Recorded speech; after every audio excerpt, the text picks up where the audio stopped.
update ng bayan, maasahan anumang panahon.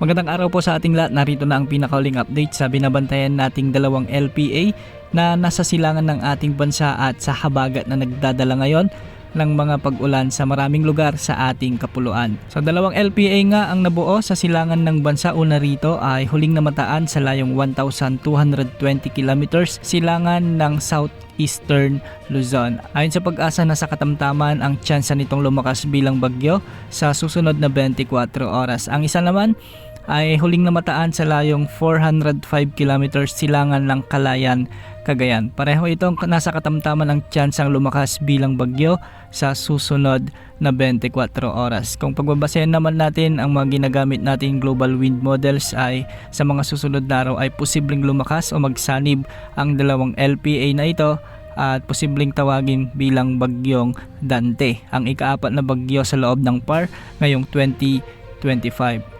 Naasahang maghahatak muli ito ng habagat na magpapaulan sa maraming lugar sa ating bansa sa mga susunod na araw o sa halos buong linggong ito.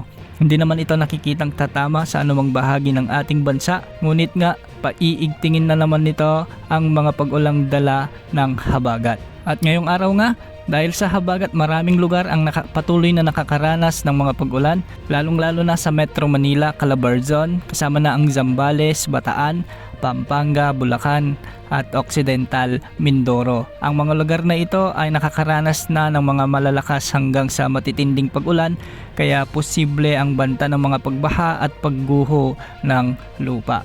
Patuloy na i-monitor ang lagay ng panahon sa mga nabanggit na lugar dahil sa mga susunod na oras ay magpapatuloy pa rin ang pagbuhos ng malalakas na pag-ulan. Samantala, pabugso-bugsong malalakas na pag-ulan naman ang nararanasan ngayon sa buong Ilocos Region, kasama na ang Benguet, Tarlac, Marinduque at Oriental Mindoro.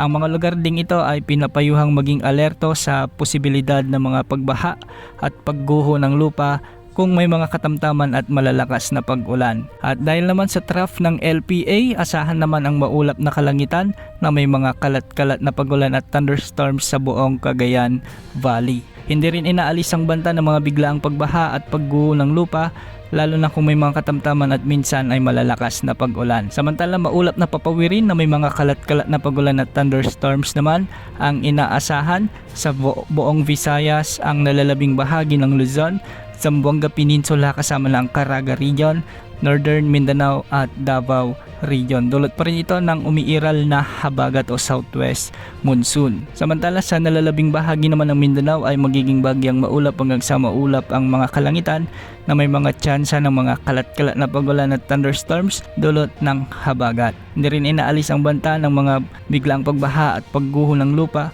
kung may mga umiiral na severe thunderstorms. Sa ngayon, walang nakataas na gale warning sa mga baybaying sakop ng ating bansa, ngunit magiging mataas pa rin ang mga pag-alon sa kanlurang baybaying sakop ng Luzon at posibleng umabot hanggang 3.1 meters. Para naman sa silangang baybayin ng Northern Luzon ay posible ang mga pag-alon hanggang 2.5 meters. Sa nalalabing baybayin ng Luzon at Visayas, kasama ng Mindanao ay posible rin ang mga pag-alon hanggang 2.5 meters. Abangan ang mga susunod na updates ukol sa binabantayan nating dalawang low pressure area at sa patuloy na epekto ng habagat sa mga susunod na oras.